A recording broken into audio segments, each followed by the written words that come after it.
नमस्कार, हिमाचल समाचार में आपका स्वागत है। आज के मुख्य समाचार। राज्यपाल और मुख्यमंत्री ने महात्मा गांधी व लाल बहादुर शास्त्री की जयंती पर की श्रद्धांजलि अर्पित। मुख्यमंत्री ने गांधी जयंती पर नगर निगम शिमला के लिए 4 गार्बेज कंपैक्टर्स को हरी झंडी दिखाकर किया रवाना। विधायक श्री नीरज नैयर की माता की रस्म क्रिया में शामिल हुए मुख्यमंत्री। और अब समाचार विस्तार से। राज्यपाल शिव प्रताप शुक्ल और मुख्यमंत्री ठाकुर सुखविंदर सिंह सुक्खू ने आज शिमला के रिज मैदान पर राष्ट्रपिता महात्मा गांधी को उनकी जयंती के अवसर पर उनकी प्रतिमा पर माल्यार्पण कर पुष्पांजलि अर्पित की। इस अवसर पर राज्यपाल शिव प्रताप शुक्ल ने महात्मा गांधी की सत्य, अहिंसा और कर्तव्य निष्ठा के प्रति अटूट प्रतिबद्धता पर प्रकाश डाला, जो उनके जीवन के सिद्धांतों की आधारशिला बने। राज्यपाल ने उनकी सत्यनिष्ठा, सादगी और भारतीय परंपराओं के साथ गहरे जुड़ाव की भी प्रशंसा की। उन्होंने कहा कि महात्मा गांधी के स्वदेशी, स्वराज, आत्मनिर्भरता और स्वच्छता के सिद्धांत हम सभी को प्रेरित करते हैं। मुख्यमंत्री ठाकुर सुखविंदर सिंह सुक्खू ने अपने श्रद्धांजलि संदेश में गांधी जी की अहिंसा के प्रति गहरी निष्ठा पर प्रकाश डाला। उन्होंने बताया कि किस प्रकार गांधी जी के नेतृत्व और अहिंसा के प्रति समर्पण ने भारत के स्वतंत्रता संग्राम में महत्वपूर्ण भूमिका निभाई और देश को वर्षों की गुलामी से मुक्त किया। उन्होंने सभी लोगों को गांधी के आदर्शों से प्रेरणा लेने और उन्हें सच्ची श्रद्धांजलि के रूप में अपने जीवन में शामिल करने का आह्वान किया। उन्होंने कहा, गांधी जी की सोच और विचार जो उनके थे कि नॉन वायलेंस से किसी का भी दिल जीता जा सकता है, उसके इन विचारों को आज पूरा विश्व मानता है। आज 2 अक्टूबर का दिन नॉन वायलेंस डे के रूप में भी मनाया जाता है। गांधी जी ने जिस प्रकार अंग्रेज़ों की गुलामी की बेड़ियों से हमको आज़ादी दिलाने के लिए जो नीतियाँ बनाई, जो विचार प्रकट किए, और आज हम आज़ाद देश के 76वें वर्ष में प्रवेश कर रहे हैं, ये सब उन्हीं की नीतियाँ हैं जिसके कारण हमें आज़ादी मिली।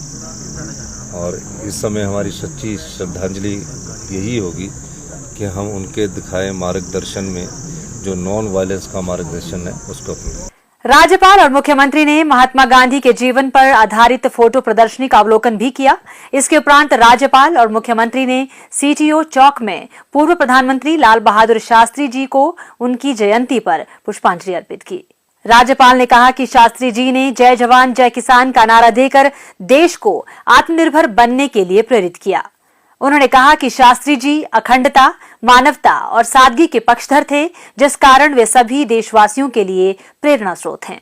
मुख्यमंत्री ने कहा कि जब देश में अनाज की कमी थी, तब शास्त्री जी ने लोगों को आत्मनिर्भरता के प्रति प्रेरित करने के लिए जय जवान जय किसान का नारा दिया था। उन्होंने कहा कि शास्त्री जी सादगी का उत्कृष्ट उदाहरण थे, जिन्होंने देश को कर्तव्य निष्ठा का संदेश दिया।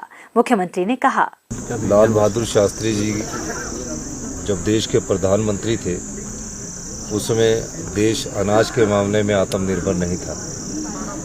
भूख से काफ़ी लोगों की मृत्यु हो जाया करती थी और निश्चित रूप से देश अभी आज़ादी हुआ था, तो उन्होंने एक ऐसा नारा दिया कि पूरे देश में उस नारे को अपनाया गया कि आप सब लोग इस अन्न की पूर्ति के लिए एक दिन का आप उपवास रखेंगे, और पूरे देश ने उसमें उपवास रखा। होटल से लेकर सब जगह जो ढाबे थे सब बंद कर दिए गए, और एक दिन भूखा रहकर इस देश के लोगों ने उनकी इस बात को माना, और आज हम अनाज के मामले में भी उनकी दिखाई नीतियों के द्वारा आत्मनिर्भर हैं। मुख्यमंत्री ठाकुर सुखविंदर सिंह सुक्खू ने शिमला में आज गांधी जयंती के अवसर पर शिमला नगर निगम के लिए 4 गार्बेज कंपैक्टर्स को हरी झंडी दिखाकर रवाना किया। यह गार्बेज कंपैक्टर्स 1 करोड़ 40 लाख रुपए व्यय कर शिमला स्मार्ट सिटी प्रोजेक्ट के तहत खरीदे गए हैं।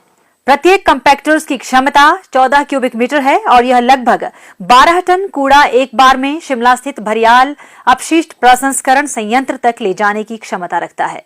मुख्यमंत्री ने कहा कि इनके इस्तेमाल से न केवल कूड़ा प्रबंधन में सुधार आएगा, बल्कि परिवहन लागत भी घटेगी। मुख्यमंत्री ने राष्ट्रपिता महात्मा गांधी के विचारों को दोहराते हुए साफ सफाई की आवश्यकता पर बल दिया। उन्होंने कहा कि प्रदेश सरकार गांधी जी के शिमला को स्वच्छ बनाने व इसके सुनहरे भविष्य के लिए देखे गए सपने को हकीकत में बदलने के लिए निरंतर प्रतिबद्ध है। उन्होंने कहा कि नगर निगम शिमला में बेहतर अपशिष्ट प्रबंधन के लिए खरीदे गए यह गार्बेज कंपैक्टर्स शिमला को स्वच्छ बनाने में महत्वपूर्ण भूमिका निभाएंगे। शिमला आज स्वच्छ एवं हरित भविष्य की दिशा में निरंतर बढ़ रहा है और यह कंपैक्टर्स इस लक्ष्य को हासिल करने में सहायता करेंगे। साथ ही पर्यावरण को केंद्र में रखते हुए शिमला के विकास को उत्तरोत्तर दिशा प्रदान करेंगे। मुख्यमंत्री ने कहा कि शिमला प्रदेश का महत्वपूर्ण पर्यटक गंतव्य है। उन्होंने कहा कि वर्तमान प्रदेश सरकार पर्यटकों को आकर्षित करने के लिए सक्रियता से कार्य कर रही है और पर्यटकों के अनुभवों को अधिक सुखद बनाने के लिए प्रदेश में आधारभूत संरचना के विकास पर बल दिया जा रहा है। मुख्यमंत्री ठाकुर सुखविंदर सिंह सुक्खू रविवार को चंबा के विधायक श्री नीरज नैयर के निवास स्थल पर उनकी स्वर्गीय माता चंचल नैयर की रस्म क्रिया में शामिल हुए। मुख्यमंत्री ने इस दौरान श्री नीरज नैयर के शोकाकुल परिजनों से भेंट कर शोक संवेदनाएं व्यक्त की और उन्हें सांत्वना प्रदान की। उन्होंने ईश्वर से दिवंगत आत्मा की शांति और शोक संतप्त परिवार को इस अपूरणीय क्षति को सहन करने की शक्ति प्रदान करने की प्रार्थना भी की। मुख्यमंत्री ने कहा कि स्वर्गीय चंचल नैयर एक मिलनसार महिला थी। समाज सेवा में दिए गए उनके योगदान को हमेशा याद रखा जाएगा। चंबा में पत्रकारों से अनौपचारिक बातचीत करते हुए मुख्यमंत्री ने कहा, 16,000 जो आपदा प्रभावित परिवार हैं उनको हमने राहत प्रदान की। भारत सरकार के जो रिलीफ मैनुअल है और राज्य सरकार का भी जो रिलीफ मैनुअल था उसमें घर जब पूरा तबाह हो जाता था तो 1,30,000 रुपया मिलता था। हमने उसको बढ़ाकर 7 लाख रुपया कर दिया। इसके अलावा 280 या 290 रुपये में उनको सीमेंट की बोरी उपलब्ध होगी, बिजली का पानी का कनेक्शन भी मिलेगा और पानी का कनेक्शन भी मिलेगा। जिनके पास जगह तो है लेकिन वो मकान बनाने लायक जगह नहीं है, तो पहले जो लैंड मिलती थी वो लैंडलेस लोगों को मिलती थी जिनके नाम पर कोई जगह नहीं थी। हमने इस आपदा प्रभावित क्षेत्र में उन परिवारों को भी जिनके नाम पर लैंड है लेकिन रहने लायक नहीं है, उनको भी शहरी क्षेत्र में 2 बिस्वा और ग्रामीण क्षेत्र में 3 बिस्वा मकान बनाने के लिए हमने नियमों में परिवर्तन किया है। पहले कच्चा घर बनाने के लिए सिर्फ 60,000 रुपया मिलता था। हमने कहा कि जिस व्यक्ति का कच्चा घर टूट भी गया तो वो कच्चा घर बनाने के लिए 60,000 रुपये क्यों दो। तो जिस परिवार का पूर्ण रूप से कच्चा घर टूट गया होगा, परिवार रहने लायक नहीं होगा और जो भी अधिकारी उसकी रिपोर्ट बनाएंगे, गलत रिपोर्ट नहीं बनाए कोई भी अधिकारी, जो भी सही रिपोर्ट बनाएंगे उसको हम पक्का मकान बनाने के लिए वो सुविधा उनको भी मिलेगी।